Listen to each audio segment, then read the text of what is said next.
പറഞ്ഞിട്ട് കാര്യമില്ലല്ലോ. അത്ര അധികമാണോ ബെന്നിക്ക്? അതെ ചേച്ചി, ചിലപ്പോ. വരൂരാതെ. എവിടെയാണവൻ?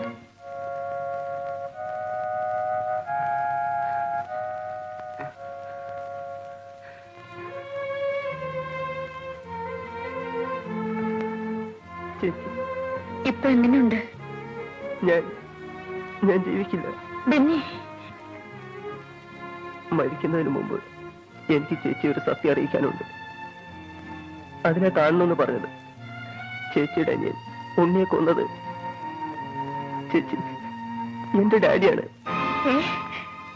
എന്താ പറഞ്ഞത്? അത് ചേച്ചി ഞാൻ മുഴുവൻ പറയാം. ഉണ്ണിയെ എന്നെയും ഒരുമിച്ചാണ് പോലീസ് കസ്റ്റഡിയിലെടുത്തത്. ലോക്കപ്പിൽ ഞങ്ങളുടെ കൂട്ടത്തിൽ ഒരാൾ കൂടി വന്നു. ഒരു പെറ്റി കേസിലെ പ്രതിയായ അവൻ. ഇയാള് ഭാഗ്യവാനാണ്. വിൻസെന്റ് മുതലാളി പണക്കാരനായതുകൊണ്ട് രക്ഷപ്പെട്ടു. ഇല്ലെങ്കിൽ ജാമ്യം പോലും കിട്ടില്ല. കുഞ്ഞിന്റെ കാര്യമാണ് കഷ്ടം.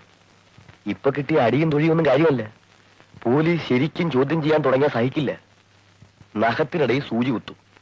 പിന്നെ മൂത്രക്കുഴലിൽ വരെ ഈർക്കിൽ കയറ്റും. മതി, വെറുതെ അവനെ പേടിക്കണ്ട. ഇതാ, പോലീസിനെ തോൽപ്പിക്കാനാ ഞാനിത് കൊണ്ട് കിടക്കുന്നു. ഇത് വാങ്ങിക്കും. എന്താ ഇത്? മയക്കുമരുന്ന് കിടന്ന ചോക്ലേറ്റാണ്. ഇത് കഴിച്ചാൽ വേദന എന്താണെന്നറിയില്ല. ഒരു ലഹരിയായിരിക്കും. 2-3 മണിക്കൂർ ശരീരം മരവിക്കും. പിന്നെ അവന്മാരുടെ പ്രഹരമൊന്നും അറിയില്ല. കഴിച്ചോളൂ. അവന്മാർ വരുന്നതിന് മുമ്പ് വേഗം.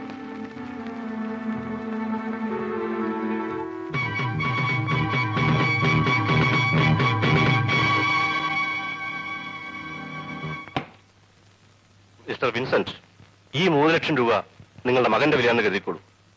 സത്യം പറഞ്ഞാൽ അവനാണ് ഈ കേസിൽ 1-ാം പ്രതി. അതെനിക്കറിയാം സാർ. അതിരിക്കട്ടെ, എന്തിനു വേണ്ടിയാണ് നിങ്ങൾ ഒരാളെ എന്നോട് ലോക്കപ്പിൽ അയക്കാൻ പറഞ്ഞത്? എന്റെ മകൻ ചെയ്ത കുറ്റങ്ങൾ, പോലീസ് ജീപ്പ് കത്തിച്ചതും ഓഫീസറെ കൊന്നതടക്കം അറിയാവുന്ന ഒരേ ഒരാൾ അവന്റെ കൂട്ടുകാരനാണ്. പോലീസ് അവനെ ചോദ്യം ചെയ്താൽ സത്യം പുറത്തറിയും. അതിന് ആ നമ്പൂരിക്കുട്ടിയുടെ വായടയ്ക്കാൻ. മിസ്റ്റർ വിൻസെന്റ് സാർ, അവനിപ്പോ ജീവനോടെ ഉണ്ടാവില്ല.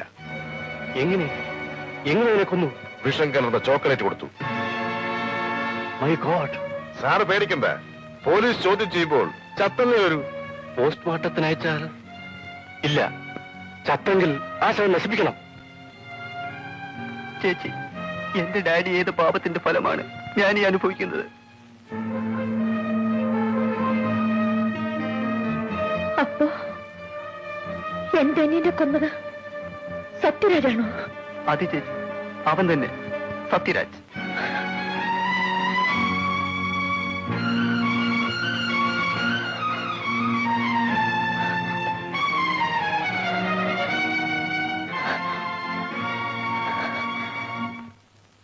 ഇനിയിപ്പോ കരഞ്ഞിട്ടെന്താ കാര്യം? സത്യരാജന്റെ സ്വഭാവം ക്രൂരതയോടെ അറിയാത്തവരില്ലല്ലോ. അവനെ കൊണ്ട് എന്നെ കൊല്ലിക്കാനായിരുന്നല്ലേ ഉദ്ദേശം? അയ്യോ അല്ല. പിന്നെ ഇന്നലെ റാസ്കലിനെ വീട്ടിൽ കൊണ്ട് താമസിപ്പിച്ചു. ജയിൽ ചാടി ഒരു കൊലപ്പുള്ളിയെ ഒളിപ്പിച്ച് താമസിപ്പിച്ചാൽ അതിന്റെ ശിക്ഷ എന്താണെന്ന് നിങ്ങൾക്ക് അറിയാമോ?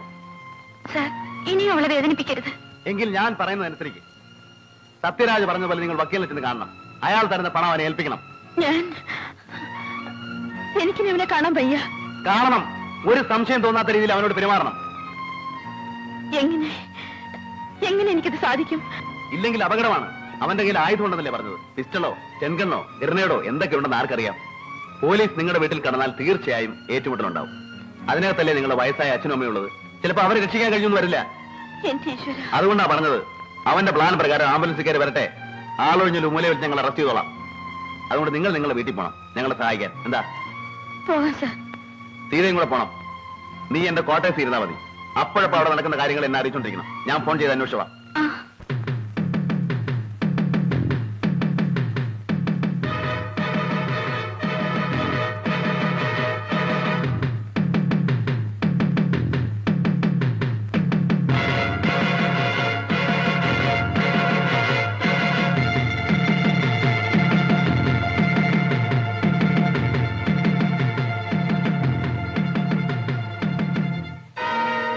എവിടെയായിരുന്നു നിങ്ങൾ ഇതുവരെ?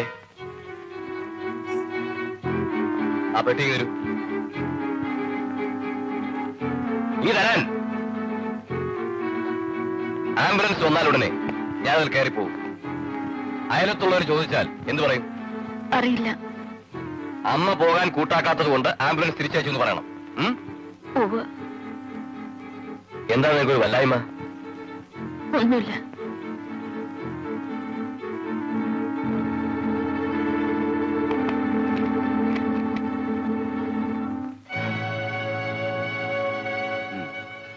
ബാലുവിന്റെ പ്ലാൻ മോശമാണെന്നല്ല. 3 തവണ ജയിലിൽ ചാടിയ സത്യരാജിനെ നമ്മൾ അണ്ടർ എസ്റ്റിമേറ്റ് ചെയ്യരുത്. ഓടുന്നൊരു വാഹനം അവന്റെ കയ്യിൽ കിട്ടിയാൽ അവൻ എങ്ങനെയെങ്കിലും രക്ഷപ്പെടും. നമ്മൾ ഇത്രയും പേര് നിൽക്കുമ്പോഴോ?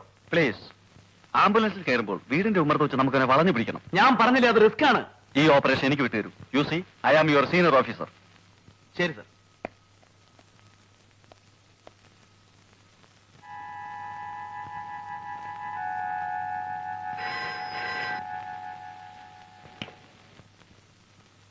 അതെ, പറയൂ. എന്താ? നീ ഉടനെ ഇല്ലത്ത് നിന്ന് രാധയെ കണ്ട് പറയണം. സത്യനാഥിനെ വീടിന്റെ ഉമ്മർത്ത് വെച്ച് പിടിക്കാനാ ഉദ്ദേശം. അവൻ ഇറങ്ങി ആരും പുറത്തേക്ക് വരരുത്. വെടിവെപ്പും സംഘടനയും എല്ലാം ഉണ്ടാവും. മനസ്സിലായില്ലേ? ഇല്ലത്തെ നിന്ന് രാധയോട് പറയണം സൂക്ഷിക്കാൻ. ഉടനെ. ശരി.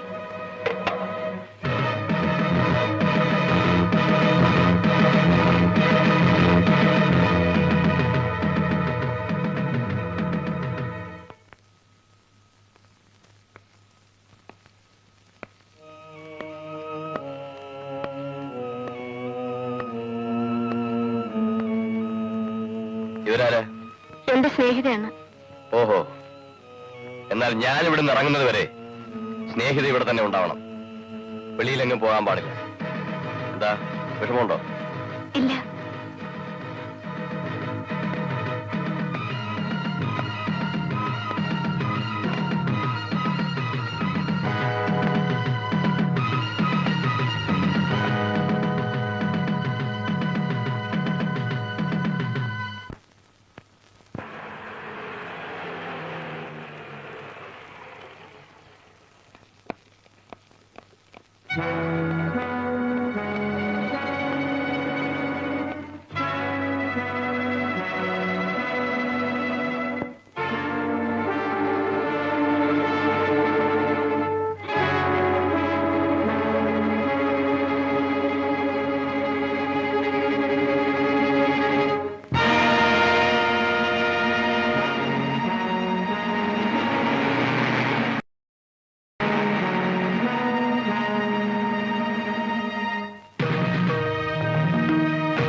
മുന്നോട്ട് വരൂ.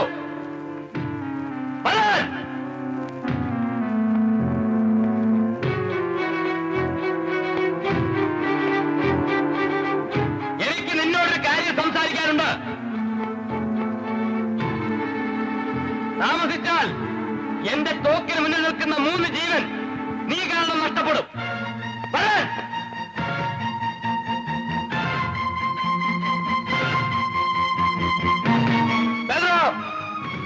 എന്റെ വഴി തടസ്സപ്പെടുത്തിയാൽ, എന്നെ പിടിക്കാൻ ശ്രമിച്ചാൽ ഈ 3 പേരെ എനിക്ക് കൊല്ലേണ്ടി വരും. നിങ്ങളുടെ കൂട്ടുകാരോട് മാറി നിൽക്കാൻ പറയൂ. 2 മിനിറ്റ് സമയം ഞാൻ തരുന്നു. അത് കഴിഞ്ഞാൽ ഞാൻ എന്റെ വഴി സ്വീകരിക്കും.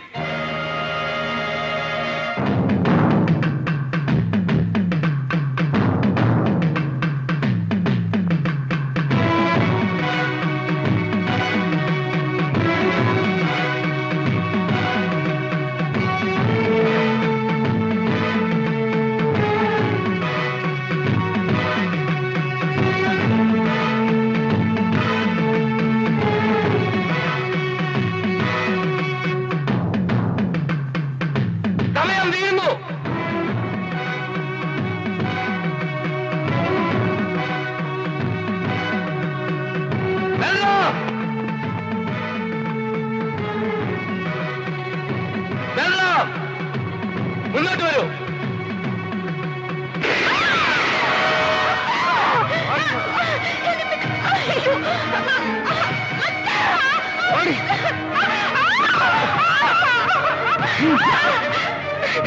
ആ